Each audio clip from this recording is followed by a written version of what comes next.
Bonjour à tous, on se retrouve aujourd'hui pour une nouvelle vidéo de présentation d'un smartphone. Aujourd'hui, un Huawei, le Huawei P8, qui est un modèle très haut de gamme.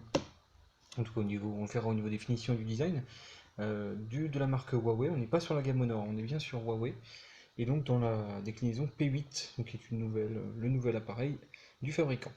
Alors, quand on le reçoit, on retrouve une jolie boîte qui rappellera rien de ce qu'on a l'habitude de voir. On voit qu'on est sur un produit premium. Ça voit tout de suite, hein, par exemple, quand vous ouvrez la boîte, hop, ça fait comme un petit peu un système style lecteur CD, lecteur DVD, c'est plutôt pas mal. Et c'est toujours la bonne petite impression, la bonne petite première impression quand on prend le téléphone, le téléphone dans la boîte. Alors, au niveau du téléphone en lui-même, on est sur un téléphone très fin. On est autour des 6,5 mm, donc c'est vraiment très fin avec un poids plume. Le téléphone est très léger quand on le prend en main, il fait 5,2 pouces. On a relativement peu de bords ici et ici, sachant qu'ici nous n'avons pas de boutons. On est uniquement sur des boutons à l'intérieur de l'écran. Au niveau du design, donc là on est sur une version grise. Donc vous remarquez un contour, un arrière, tout est en aluminium, aluminium métal. Ici vous retrouvez une couleur un petit peu différente pour la caméra, ce qui fait une petite démarcation. Ici aussi vous avez une ligne. Donc tout ça, ça fait un très bel appareil, très fin. Et c'est un sans faute là-dessus au niveau de Huawei. Alors au niveau des boutons, on retrouve ici le bouton power et le bouton de volume juste au-dessus. Et ici vous avez deux emplacements. Vous avez un emplacement micro SD, un emplacement pour carte SIM. Donc déjà il y a la micro SD, ça c'est plutôt pas mal. Ici vous avez deux haut-parleurs, un emplacement micro USB, et sur l'autre tranche vous n'avez rien. Et sur le dessus vous avez un jack. Donc pour l'instant c'est plutôt pas mal. Une fois que le téléphone est allumé, donc on remarque un écran de 5,2 pouces, donc c'est un format qui est plutôt pas mal. C'est pas forcément très grand ni trop petit.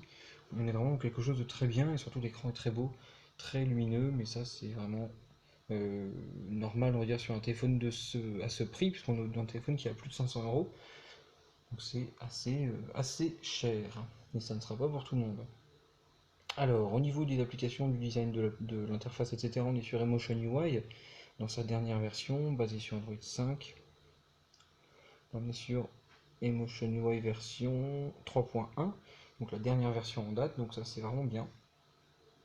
Forcément Huawei a mis sa surcouche habituelle et dans une version récente. Donc là on voit bien qu'on est sur Android 5.0. Bah, même avec les Huawei on peut faire ça. Donc voilà, ça c'est très bien. Ensuite, au niveau des caractéristiques, on le verra dans le toutou, mais on les a aussi ici. On va juste regarder le stockage. Voilà. On a donc, c'est un téléphone de 16 Go, vous avez 10,35 Go et donc 6 qui sont gardés pour Android. Et là il me reste 8,87. J'ai installé des applications, un peu de musique, etc. Alors, en tout, un score de 44 842. C'est pas énorme, il faut être honnête, c'est pas énorme du tout pour un téléphone à ce prix-là. On est sur ce qu'on a l'habitude de voir habituellement avec les téléphones MT 67 52 par exemple, comme le téléphone P7000 et compagnie. Donc comparé à cette Challenger, ça fait au niveau du OnePlus One par exemple. Donc à l'intérieur, on est sur un processeur 64 bits signé Huawei comme d'habitude. Le processeur graphique c'est un Mali T624. C'est ça le plus gros regret surtout, c'est qu'on n'est même pas sur le Mali T760 qu'on retrouve sur des appareils plutôt entrée de gamme, ou plutôt milieu de gamme, donc ça c'est pas terrible. L'écran est Full HD, 13 millions de pixels, 3 Go de RAM, 16 Go de mémoire, 2 GHz, et une caméra 8 millions de pixels. Donc de toute façon Huawei a fortement mis l'accent sur la photo et surtout le design de son appareil. Alors par contre au niveau du 3D Mark, je vais prendre le screenshot parce que ça va pas marcher. Dans la galerie, c'est là-dessus vraiment qu'en fait on constate la différence. Vous êtes sur un score à quasiment 9000, donc là par contre c'est vraiment beaucoup. Comparé à ce qu'on a l'habitude de voir, on est autour des 5000, 6000, pas plus d'habitude. Donc là, on voit bien qu'on est sur un appareil haut de gamme, c'est surtout en performance comme ça, graphique, et sur un benchmark un peu plus, peut-être un peu plus sévère qu'en toutou. Ensuite, la galerie, on va rester dedans pour les quelques photos que j'ai fait. Voilà. Alors, la caméra, qu'est-ce qu'elle donne? C'est la meilleure caméra que j'ai eu l'occasion de voir jusqu'à maintenant. C'est pas étonnant, Huawei a énormément communiqué sur son appareil photo. Les détails sont vraiment très, très nets. On est sur une marque, forcément on est sur une marque et un modèle qui sont beaucoup plus haut de gamme. Et j'ai fait une photo en extérieur pour qu'on voit un petit peu. Vous voyez, c'est pas mal du tout. c'est assez, c'est vraiment très bien, c'est assez net. On peut vraiment bien zoomer sur les détails. Voilà.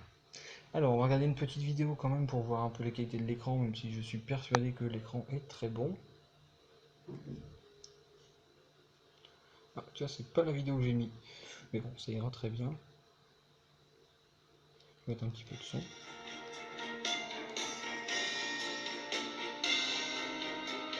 Le son est excellent par contre. Avec un peu de grave et de basse, ça c'est vraiment très bien. Par contre, c'est pas du vrai stéréo, hein, mais pas de...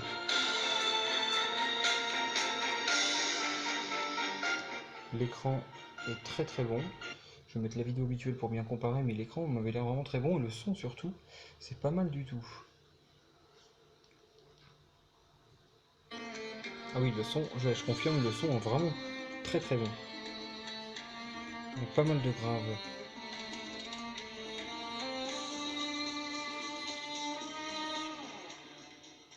C'est vraiment très très bon. Voilà. Je pense que vous en avez vu assez. L'écran est vraiment très bon, le son aussi. Donc niveau photo, vidéo, audio, c'est vraiment top. Alors avant de se quitter, on va juste faire une petite comparaison avec d'autres smartphones au niveau des tailles. Donc là ici avec un Meizu MX4 qui est un petit peu plus grand. Ouais, on est sur quelque chose qui est assez proche, hein. Le Huawei est légèrement plus petit, mais encore c'est pas flagrant. Et en épaisseur par contre là, c'est vraiment autre chose, ça c'est clair. Le Huawei est beaucoup plus fin. Ensuite on va comparer avec le Mi 4 pour voir un petit peu. Mi 4 qui a un format plus proche, déjà ça se remarque tout de suite. Et là on est sur un 5 pouces et donc une légère différence. Par contre c'est pareil, toujours en finesse, le Huawei le meilleur en finesse. Et enfin on va le comparer avec l'iPhone 6 puisque les médias, les journalistes français, les médias etc. ont beaucoup aimé les rapprocher l'un comme l'autre au niveau du design. Voilà, c'est vrai que ça se ressemble un petit peu, par contre la taille est différente et le Huawei reste plus fin si je ne me trompe pas. Ouais, voilà. Donc voilà, le Huawei, c'était une présentation du Huawei P8, un smartphone très haut de gamme qui est réservé quand même à une catégorie de personnes qui sont en capacité à mettre au moins 500 € dans un smartphone. Forcément, vous avez un smartphone qui est très réussi au niveau du design, au niveau de l'écran, du multimédia en général. Par contre, attention aux performances qui ne sont pas énormes. Et aussi, peut-être un petit bémol, l'autonomie qui risque d'être un petit peu légère, puisque la batterie ne fait que 2680 mAh, donc c'est pas énorme. Voilà, je vous dis à bientôt pour une prochaine vidéo.